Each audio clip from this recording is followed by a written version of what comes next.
TSR پیش کرتے ہیں۔ اشہد ان علی ولی اللہ نوشته شده در عرش خدا.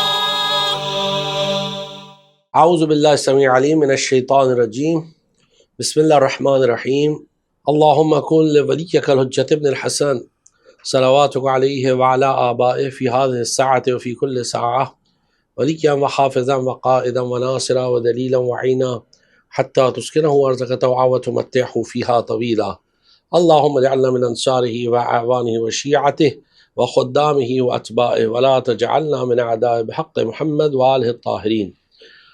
گفتگو تھی دو طرح کے اماموں کے بارے میں، یعنی ایک وہ جو امامت کا دعویٰ کرے جبکہ وہ امام نہیں ہے، اور سورہ بقرہ کی آیت نمبر 174 کے تحت جو روایتیں آئی ہیں، یعنی لا یکلم اللہ یوم القیامہ ولا یزکیہم ولہم عذاب علیم، یعنی اللہ ان سے گفتگو نہیں کرے گا قیامت کے دن، ان کے اعمال قبول نہیں کرے گا اور ان کے لیے ایک دردناک عذاب ہے۔ تو آئیے اس سلسلے میں ایک اور روایت دیکھتے ہیں جو شیخ الطائفہ یعنی شیخ طوسی رضوان اللہ تعالیٰ علیہ نے اپنی کتاب مصباح الانوار میں یہ روایت نقل کی ہے کہ امام رضا علیہ السلام اپنے آباء و اجداد سے یہ روایت نقل کرتے ہیں علیہم الصلاۃ والسلام کہ قال رسول اللہ صلی اللہ علیہ وآلہ کہ رسول اللہ صلی اللہ علیہ وسلم نے فرمایا کہ یہ آیت جو سورہ بقرہ کی آیت نمبر 174 کی جس کا ذکر کیا کہ تین افراد کہ جن کو اللہ ان سے گفتگو نہیں کرے گا اور ان کے کوئی عمل کو قبول نہیں کرے گا اور ان کے لیے دردناک عذاب ہوگا، اس سلسلے میں پیغمبر فرماتے ہیں یہ افراد کون ہیں؟ یہ روایت پیغمبر اکرم صلی اللہ علیہ وسلم سے خود ہے۔ پیغمبر فرماتے ہیں کہ حرم اللہ الجنت علی ظالم اہل بیتی، اللہ نے جنت کو حرام کیا اس شخص پر جو میرے اہل بیت پر ظلم کرے گا، جو میرے اہل بیت پر ظلم کرے گا وَقَاتِلِهِمْ، اور جو اہل بیت کو قتل کرے گا، وَسَابِيهِمْ، جو اہل بیت علیہ السلام کو قید کرے گا۔ اللہ نے اس پر جنت حرام کی ہے۔ والمعین علیہم، اور جو کسی بھی اعتبار سے کسی بھی طریقے سے اہل بیت کے خلاف مدد کرے، کسی بھی اعتبار سے اہل بیت کے خلاف کوئی کام کرے۔ اس کے بعد پیغمبر نے اس آیت کی تلاوت فرمائی کہ اولئک لا خلاق لہم فی الآخرہ، یہ وہ افراد ہیں کہ جن کے لیے آخرت میں کوئی نصیب نہیں، کچھ نہیں ان کو ملنے والا ہے، یعنی جنت کا کوئی حصہ ان کے لیے نہیں ہے۔ ولا یکلمہم اللہ، اور اللہ ان سے بات بھی نہیں کرے گا۔ ولا ینظر الیہم یوم القیامہ، اور اللہ ان کی طرف دیکھے گا بھی نہیں قیامت کے دن۔ ولا یزکیہم، اور نہ ان کے کسی عمل کو قبول کرے گا۔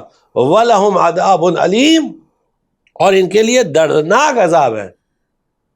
تو اہل بیت علیہ السلام کے بارے میں پیغمبر اتنا خیال رکھ رہے ہیں کہ جنت کو حرام کر رہے ہیں، ذرہ برابر بھی اگر کسی نے اہل بیت پر ظلم کیا۔ اب آپ تاریخ اٹھا کے دیکھ لیجئے کہ امت نے کیا کیا اہل بیت کے ساتھ، آپ دیکھ لیجئے کیا کیا، آپ کے سامنے پوری تاریخ موجود ہے۔ پیغمبر کی یہاں آنکھ بند ہوئی، پیغمبر اس دنیا سے رخصت ہوئے، پیغمبر کو شہید کیا گیا، اور وہاں جو سلسلہ شروع ہوا جو قابل بیان نہیں ہے، مصائب کے پہاڑ توڑ دیے کہ شہزادی کو یہ مرثیہ پڑھنا پڑا کہ سبت علیہ مصائب، مجھ پر وہ مصائب کے پہاڑ توڑے گئے کہ لو انہا سبت علی النہار لصرت لیالیا، کہ اگر یہ دن پر پڑھتے تو وہ راتوں میں تبدیل ہو جاتی، یہ مصائب اگر دنوں پر پڑھتے تو یہ دن رات میں تبدیل ہو جاتے۔ کون سی ایسی مصیبت تھی جو آل محمد پر نہیں توڑی گئی، اور آج بھی یہ سلسلہ جاری ہے۔ انشاءاللہ اس کی تفصیلات آتی رہے گی، ایک ہی ایپیسوڈ میں تھوڑا تھوڑا آپ کی خدمت میں پیش کرتے رہیں گے۔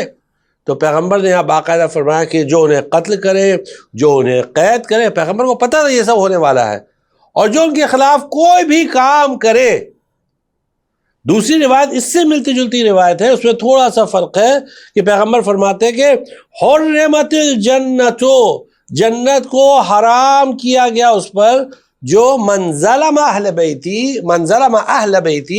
جو میرے اہل بیت پر ظلم کرے، ایک وقاتلہم، اور ان سے جنگ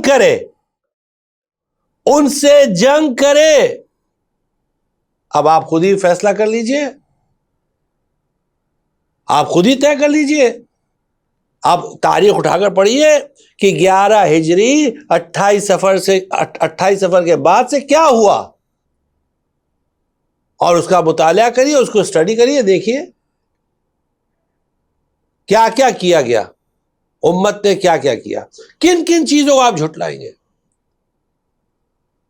آپ کہتے ہیں دروازہ نہیں جلایا گیا، آپ کہتے ہیں کوئی آیا نہیں، جبکہ سب موجود ہے، تاریخی شواہد موجود ہیں، دستاویز موجود ہیں، ڈاکیومنٹ سب موجود ہیں، لیکن پھر بھی دفاع کر دے گا، نہیں ایسا نہیں ہوا، امیر المومنین اسلام کے گلے میں رسی نہیں ڈالی گئی، ان کو کھینچ کر نہیں لایا گیا، اور اس پہ دلیلیں پیش کرتے ہیں اتنے بہادر تھے تو یہ کیوں کیا، وہ کیوں کیا، اس طرح کی سب باتیں انشاءاللہ اس کے سب جوابات دیں گے، لیکن ابھی خالی اشارہ کرتے چل رہے ہیں۔ اچھا مان لیجئے کہ آپ یہ سب بات بول رہے ہیں نا، مان لیجئے خالی میں فرض محال، مثلا just for the sake of argument, تو کم سے کم آپ یہ تو مانیں گے کہ جنگ جمل ہوئی تھی، کہ اس کا بھی انکار کر دیں گے؟ آپ یہ تو مانیں گے کہ جنگ صفین ہوئی تھی، کہ اس کا بھی انکار کر دیں گے؟ آپ یہ تو مانیں گے کہ واقع کربلا ہوا تھا، کہ اس کا بھی انکار کر دیں گے؟ کن کن چیزوں کا انکار کریں گے؟ تاریخ موجود ہے، تاریخ گواہ ہے، اور اس کے بعد جو کتابوں میں چیزیں موجود ہیں ان کا کیا کریں گے؟ جو مسانید میں، یعنی مسند میں، جو مختلف مسانید، مسند جو ہے سند کے ساتھ، اس میں چیزیں موجود ہیں، ان کا کیا کریں گے؟ جو صحاح میں موجود ہے ان کا کیا کریں گے؟ انشاءاللہ ایک دستاویز آپ کی خدمت میں۔ تو پیغمبر فرماتے ہیں جو ان سے جنگ کرے، قاتلہم وعلی المتعرض علیہم، اور جو ان کی مخالفت کرے، متعرض کہتے ہیں مخالفت کرنا، جو ایک نسخے میں لکھا ہے وعلی المعترض علیہم، جو ان پر اعتراض کرے اس پر بھی جنت حرام ہے، اور ایک نسخے میں متعرض یعنی جو ان کی مخالفت کرے، دونوں کے الگ الگ میننگ ہے۔ معترض جو ان کی مخالفت کرے، جو اعتراض کرے، اور متعرض جو ان کی مخالفت کرے، دونوں پر جنت حرام ہے، جنت اس کے لیے جائز نہیں ہے۔ وَالسَّابِّ لَهُمْ، اور جو اہل بیت کو گالی بکے اس پر جنت حرام ہے،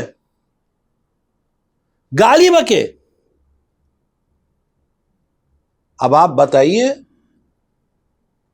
کہ امیر المومنین علیہ السلام کے ساتھ کیا کیا گیا تھا، جو آپ کی خدمت میں عرض کیا تھا پچھلے ایپیسوڈ میں، 2-4 ایپیسوڈ پہلے، کہ 83 سال تک 70,000 منابر، ممبر نصب کیے گئے تھے، اور ہر ایک ممبر پہ سے صاحب ممبر پر واجب تھا کہ علی علیہ السلام کو گالی دے، گالیاں بکی جاتی تھی۔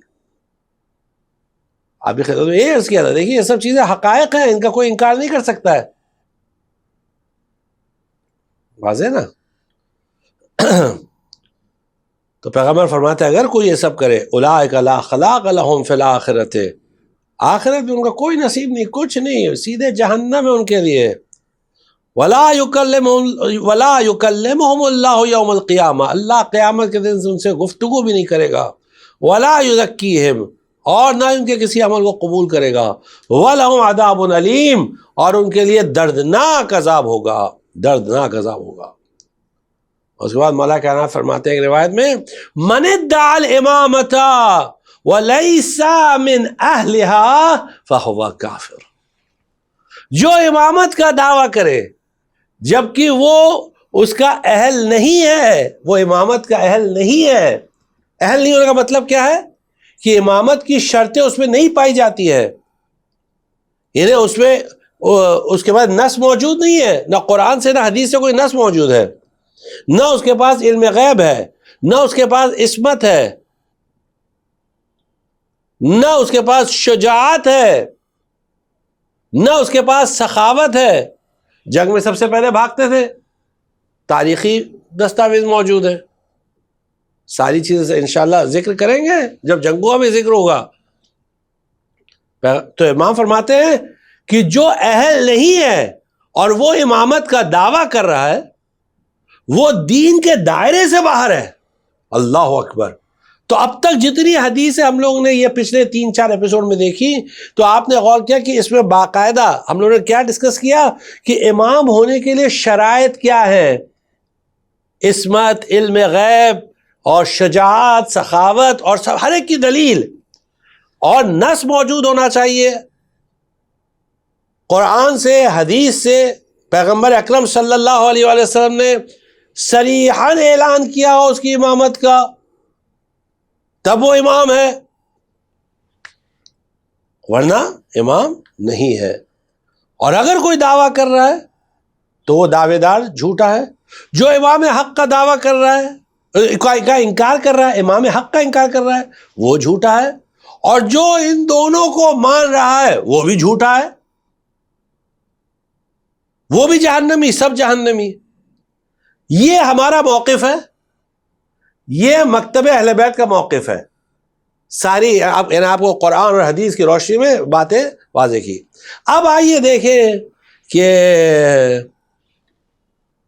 ہوا کیا اسلام میں. دیکھیں یہ اعلامیہ یہ اس لیے چاہتے کہ مسلمان ایجوکیٹ ہو. آپ تاریخ پڑھیے،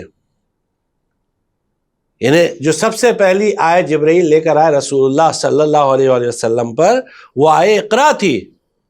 اقرا پڑھیے. لیکن یہ قوم کیا ہو گئی؟ امت اقرا لا تقرا، جو پڑھتی ہی نہیں ہے، بس صرف تعصب، عصبیت کی بنیاد پر ہر چیز اپنا قائم کرتی ہے. اب آپ دیکھیے ہوا کیا اسلام کے بعد، یعنی رسول اللہ کی شہادت کے بعد 28 سفر کے بعد ہوا کیا.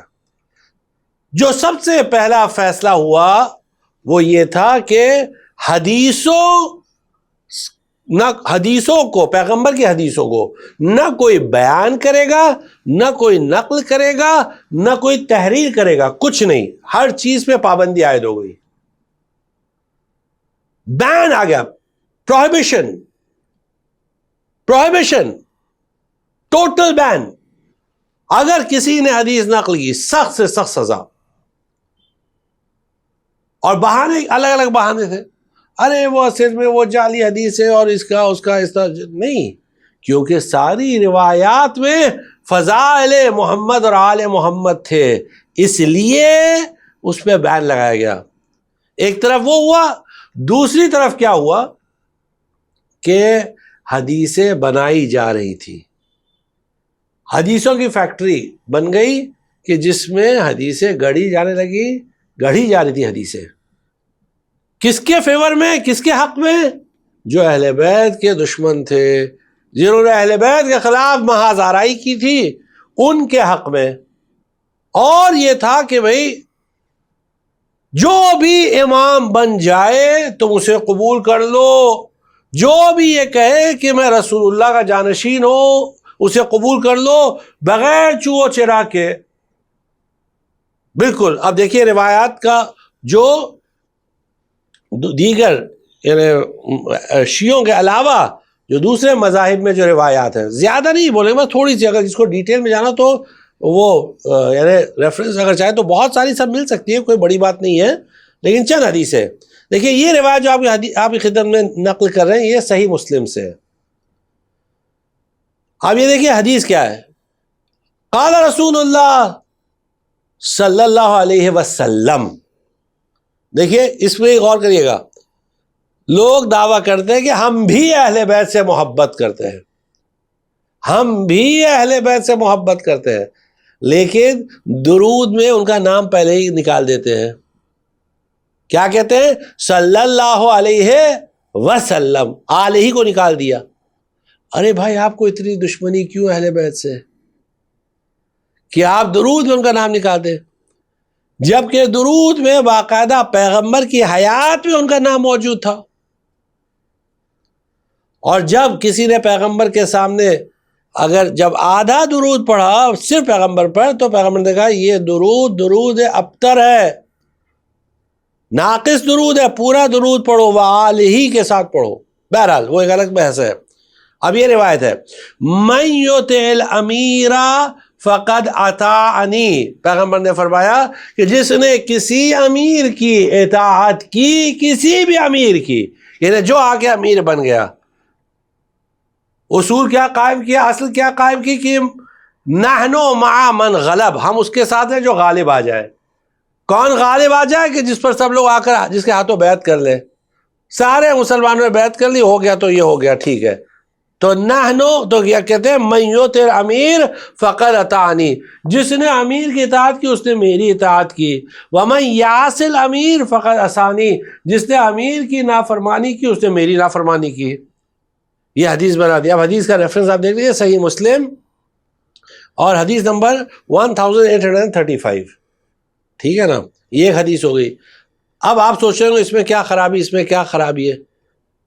تو اب خرابی نہیں ہے، آپ دیکھ لیجئے آگے کیا لکھا ہے تاکہ انشاءاللہ بات آپ کے لیے بالکل واضح ہو جائے گی۔ اب دوسری حدیث یہ بھی پیغمبر اکرم صلی اللہ علیہ وآلہ وسلم سے ہے کہ پیغمبر نے فرمایا لا تکفروا اہل ملتکم، دیکھو کبھی بھی اپنے اہل ملت کو جو تمہارے دین والے ہیں، یعنی جو بھی بولے میں مسلمان ہوں، اس کی تکفیر نہیں کرنا، اس کی تکفیر نہیں کرنا۔ وَإِنْ عَمِلُوا الْكَبَائِرَ، چاہے وہ گناہ کبیرہ ہی کیوں نہ کرے۔ وَصَلُّوا خَلْفَ كُلِّ إِمَامٍ، اور ہر امام جس کے بھی جو بھی کھڑا ہو جائے اللہ اکبر بولے تو پھر اس کے پیچھے کھڑے ہو جاؤ۔ وَصَلُّوا خَلْفَ كُلِّ إِمَامٍ، جو بھی اللہ اکبر۔ دیکھیے مذہب اہل بیت میں تو ایک امام جماعت کے لیے بہت سارے شرائط بیان کیے گئے۔ نماز کا جو امام ہوتا ہے نا، اس کے لیے بہت سارے شرائط ہیں۔ یہاں لکھا کہ صلو خلف کل امام، اور باقاعدہ ہمارے ہاں تو روایت یہ بھی ہے کہ ہر ایک کے پیچھے نماز نہیں پڑھو جب تک کہ مثلا یعنی مفہوم روایت یہ کہ لا تصلی، ہر ایک کے پیچھے نہیں، کسی مجہول کے پیچھے نماز نہیں پڑھو جب تک کہ تمہیں اس کے بارے میں یقین نہ ہو، یعنی نماز جماعت کی بات ہو رہی ہے، جب تک کہ اس کی عدالت پر یقین نہ ہو اس وقت تک۔ اب یہاں دیکھیے ایسا ہے، اور اس کے بعد یہ کنز العمال میں یہ روایت موجود ہے، اور اس کے بعد اگلی حدیث آپ دیکھیے کیا ہے کہ پیغمبر فرماتے ہیں، یہ دیکھیے روایت باقاعدہ موجود ہے، ہاں، اور یہ روایت صحیح مسلم کی روایت ہے، روایت نمبر 1847 صحیح مسلم سے ہے۔ پیغمبر فرماتے ہیں یکون بعدی ائمۃ، میرے بعد کچھ امام ہوں گے، میرے بعد امام ہوں گے۔ حدیث میں غور کریے گا، لا یہتدون بہدایا، وہ میری ہدایت سے ہدایت یافتہ نہیں ہوں گے، یعنی میری ہدایت کو فالو نہیں کریں گے، میرے گائیڈنس کو فالو نہیں کریں گے۔ ولا یستنون بسنتی، یہ صحیح مسلم کی روایت ہے، یہ ہم آپ کو اصول کافیہ بحر انوار کی حدیث نہیں بتا رہے۔ ولا یستنون بسنتی، نہ ہی وہ میری سنت پر عمل کریں گے۔ اچھا، پیغمبر کی سنت پر عمل کب کریں گے؟ جب واقف ہوں گے تب تو عمل کریں گے نا، تو عمل کریں۔ لا یستنون بسنتی وَسَيَقُومُ فِيهِمْ رِجَالٌ، اور ان میں کچھ ایسے مرد کھڑے ہوں گے، قلوبہم قلوب الشیاطین، ان کے دل شیطانوں کے دل ہوں گے۔ اللہ اکبر، ان کے دل شیطانوں کے دل ہوں گے۔ فی جثمان انس، انسان کے جسم، ظاہراً انسان ہوں گے لیکن ایکچوئل جو ان کے دل ہوں گے وہ کس کے ہوں گے؟ شیاطین کے ہوں گے۔ اب ظاہر سی بات ہے لوگوں نے جب حدیث سنی تو تھوڑا پریشان ہوئے، تو انہوں نے پوچھا، راوی کہتا ہے قلتو کیف اصنع یا رسول اللہ، اگر ایسا ہمارا کوئی رہبر بن جائے، جانشین یعنی آپ کا جانشین آ جائے، اگر ہمارا کوئی ایسا خلیفہ آ جائے جو آپ کے خلیفہ کا دعویٰ کرے تو ہم کیا کریں؟ ان ادرک تو ذالک، اگر ایسے خلیفہ کو پالے تو کیا کریں؟ اب یہاں دیکھیے حدیث، کہتے تسمعوا وتطیعوا للامیر، امیر کی بات سنو اور اطاعت کرو. وَإِن، زور بات ظہروں کا، چاہے وہ تمہاری پیٹھ پر تازیانہ ہی کیوں نہ لگائے، مارے تم کو پیٹھ پر، وَأُخِذَ مَالُكَ، اور چاہے تمہارا مال ہی کیوں نہ لے لیا جائے، یعنی چاہے تمہارے پیٹھ پر تازیانے کیوں نہ لگائے جائیں اور چاہے تمہارا مال کیوں نہ ضبط کر لیا جائے، چھین لیا جائے، پھر بھی فَاسْمَعْ وَأَطِعْ، پھر بھی سنو اور اطاعت کرو. یعنی کتنا بھی تم پر ظلم ہو، صرف سنو اور اطاعت کرو. کلیئر ہے؟ بالکل واضح ہے نا. یعنی یہ سب حدیث بنائی تاکہ سوال مت کرو، اگر اسے کچھ نہیں آتا ہے تو کوئی بات نہیں، تب بھی اطاعت کرو. اگر وہ ظلم کر رہا ہے تب بھی اطاعت کرو، اگر وہ گناہ کبیرہ انجام دے رہا ہے تب بھی اطاعت کرو. تو اگر وہ میری سنت کو نہیں فالو کر رہا ہے تب بھی اطاعت کرو، اگر وہ میری ہدایت پہ عمل نہیں کر رہا ہے تب بھی اطاعت کرو، جو وہ کرے تب اطاعت کرو. یہ دین ہے. پھر دین بچا کہ حکومت بچی. اب یہاں آپ نے غور کیا کہ بالکل واضح ہے کہ کسی بھی طرح آپ امامت کو، ان کی خلافت کو قبول کر لیجئے، لیکن جب آپ شیعہ روایات میں جو آپ نے دیکھا اب تک دیکھتے ہیں تو اس میں دیکھیے کس طرح کی روایتیں آئی ہیں کہ امیر المومنین علیہ السلام فرماتے ہیں، یہ روایت خصال میں موجود ہے، خصال شیخ صدوق میں، احذروا علی دینکم ثلاثہ، اپنے دین میں 3 افراد سے بچو، دین میں 3 افراد سے بچو. وہ کون ہے؟ ایک، یعنی وہ بقیہ 2 کو جانے دیتے ہیں، خالی ایک آخری والا. وَرَجُلًا آتَاهُ اللَّهُ عَزَّ وَجَلَّ سُلْطَانًا، وہ آدمی کی جس کو اللہ نے سلطنت دے دی، یعنی بھائی امام بنائے، یعنی اللہ نے رکاوٹ ایجاد نہیں کی، اختیار دے دیا، ٹھیک ہے، کسی طرح وہ بادشاہ بن گیا، ہو گیا سلطانً. یہ نہیں کہا اس کو مثلا یہاں وہ رسول اللہ کا جانشین بنایا اس کو اور اس نے ہدایت کی طرف، نہیں، صرف سلطنت، حکومت، پاور اس کے ہاتھ میں آئی. فَزَعَمَ، اب جب اس کے پاس پاور آئے تو وہ کیا گمان کرنے لگا کہ اَنَّ طَاعَتَهُ طَاعَتُ اللَّهِ، کہ اس کی اطاعت اللہ کی اطاعت ہے، وَمَعْصِيَتَهُ مَعْصِيَتُ اللَّهِ، اور اس کی نافرمانی اللہ کی نافرمانی ہے. وہ یہ گمان کرنے لگا. وَكَذَبَ، اور وہ جھوٹ بول رہا ہے، یہ اس کا گمان غلط ہے، جھوٹ ہے. لِأَنَّهُ لَا طَاعَةَ لِمَخْلُوقٍ فِي مَعْصِيَةِ الْخَالِقِ، کیونکہ اگر اللہ کی نافرمانی ہو رہی ہے تو ایسی نافرمانی اور ایسی ڈیزوبیڈینس میں کسی بھی مخلوق کی اطاعت نہیں کرنا چاہیے. اگر کوئی مخلوق ایسا حکم دے جو قرآن اور شریعت کے خلاف ہو، جو رسول اللہ کی تعلیمات کے خلاف ہو، تو اس پر عمل کرنا حرام ہے، جائز نہیں ہے. لا طاعت لمخلوق فی معصیت الخالق، وانما الطاعت للہ ولرسولہ ولولاۃ الامر، اطاعت صرف رسول اللہ کے لیے ہے، اس کے رسول کے لیے ہے اور اولی الامر کے لیے ہے. اور یہ اطاعت مطلقہ ہے، اور اللہ اور رسول کی اطاعت کے ساتھ ساتھ ہے. یعنی جس طرح اللہ اور رسول کوئی غلطی نہیں کر سکتے ہیں، اس طرح اولی الامر وہ ہے جو کوئی غلطی نہیں کر سکتے ہیں. وَإِنَّمَا أَمَرَ اللَّهُ عَزَّ وَجَلَّ بِطَاعَةِ الرَّسُولِ لِأَنَّهُ مَعْصُومٌ، اور اللہ نے رسول کی اطاعت کا اس لیے حکم دیا کیونکہ رسول معصوم تھے، اور اسی لیے اولی الامر کی بھی اطاعت مطلق حکم ہے کیونکہ وہ معصوم تھے. سارے 12 کے 12 امام سب معصوم تھے، اس لیے ان کی اطاعت واجب ہے بغیر کسی چو چرا کے، کیونکہ وہ معصوم تھے، وہ اللہ اور اس کے رسول کی پوری طرح سے اطاعت کرتے تھے اور ان سے کوئی گناہ سرزد نہیں ہوتا تھا، وہ قرآن اور حدیث کے خلاف کوئی فیصلہ نہیں کرتے تھے. تو یہ چند باتیں تھیں جو آپ کی خدمت میں عرض کیا. اب جو انشاءاللہ ہم لوگ نیکسٹ ٹاپک پہ آئیں گے وہ نیکسٹ ٹاپک ہوگا کہ امام کو سلیکٹ کرنے کا حق کس کو دیا گیا ہے، کسے یہ رائٹ ہے کہ وہ امام کو سلیکٹ کرے. انشاءاللہ نیکسٹ ایپیسوڈ میں اس کو ڈسکس کریں گے. وآخر دعوانا الحمدللہ رب العالمین. محترم ناظرین، جیسے کہ اعلان کیا گیا ہے، اتمام حجت کی اس ویڈیو سیریز کے ہر چوتھے ایپیسوڈ کے بعد ایک کوئز ہوگا جس میں گزشتہ 4 ایپیسوڈز سے متعلق چند سوالات کیے جائیں گے. کوئز کی لنک ویڈیو کے ڈسکرپشن اور کامنٹ سیکشن میں موجود ہے.